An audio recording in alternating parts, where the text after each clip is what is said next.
देखिए, मैं बता रही हूँ, ये जब बयान देते हैं तो वो गुमराह करने वाले बयान देते हैं। इन्हें पता है कि आधे से ज़्यादा आबादी जो अशिक्षित है भारत के अंदर, और मोदी जी के राज में तो शिक्षा व्यवस्था चरमरा गई है। तो ये बयान दे देते हैं ताकि लोगों के दिमाग में ये चीज़, जैसे मुझे याद है कि आलू से सोना निकालने की बात इस देश के प्रधानमंत्री ने की थी और कैसे क्लिप काट के चलाई। तो ये एक एजेंडा चलाने वाले हैं कि हम महिलाओं के साथ खड़े हैं। तो ये जो सीटों के साथ खेल करने वाले हैं, राहुल गांधी जी जो सवाल इनसे पूछ रहे हैं वो बिल्कुल सही पूछ रहे हैं कि आप बताइए कि जो 543 सीटें आप उनमें महिलाओं को दे दीजिए 50% आरक्षण, लेकिन ये नहीं देंगे।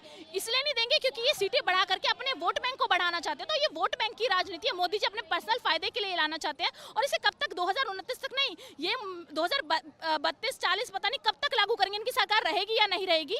तो ये एक एजेंडा लेकर के चल रहे हैं, एक गुमराह करने की कोशिश कर रहे हैं, महिलाओं को बेवकूफ बनाने की कोशिश कर रहे हैं। जैसे इन्होंने उनके किचन पर डाका डाल दिया, वैसे इनके वोट पर भी डाका डालना चाहते हैं। और सवाल जो सबसे बड़ा उठ रहा है, राहुल जी खुद इस बात को बार बार कह रहे हैं। उन्होंने असम में भी कहा और बीते दिनों जो वीडियो बनाया जिसमें उन्होंने महिला आरक्षण की बात की, उसमें कहा कि मोदी जी महिलाओं की बात तो करते हैं लेकिन उनके साथ नहीं है।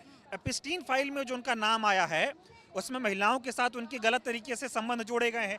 अब वो चाहते हैं कि देश की महिलाओं को बताएं कि देखो मैं तुमको आरक्षण दे रहा हूँ, बहुत अच्छा आदमी हूँ, महिलाओं के लिए मैं अच्छा काम करूँ। तो आपको भी लगता है कि एप्स्टीन फाइल के दाग जो है छिपाने के लिए महिला आरक्षण को बीच में लाया जा रहा है? देखिए, महिलाओं की बात देश में आज वो लोग कर रहे हैं जो खुद महिलाओं के बलात्कारियों से मिलकर आते हैं, जिनके नेता मंत्री जा जाकर विदेशों में महिलाओं के साथ बलात्कार करने वाले से मिलते हैं, उनसे बातें करते हैं, उनसे मेल पे बातें करते हैं, उनसे फंड लेते हैं।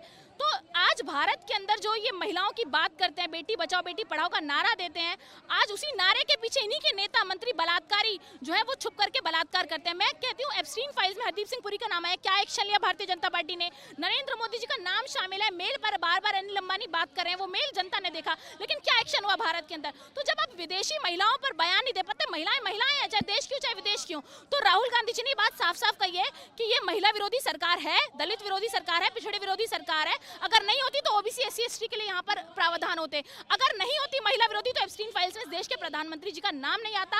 तो आज जो गले पर तलवार लटकी हुई है नरेंद्र मोदी जी की, जो नतमस्तक हो गए अमेरिका के आगे, उसका रीजन यही था कि एप्स्टीन फाइल्स में देश के प्रधानमंत्री जी का नाम आ रहा है। तो महिला शक्ति और महिला सशक्तिकरण की बात इस भारतीय जनता पार्टी के मुंह से अच्छी नहीं लगती।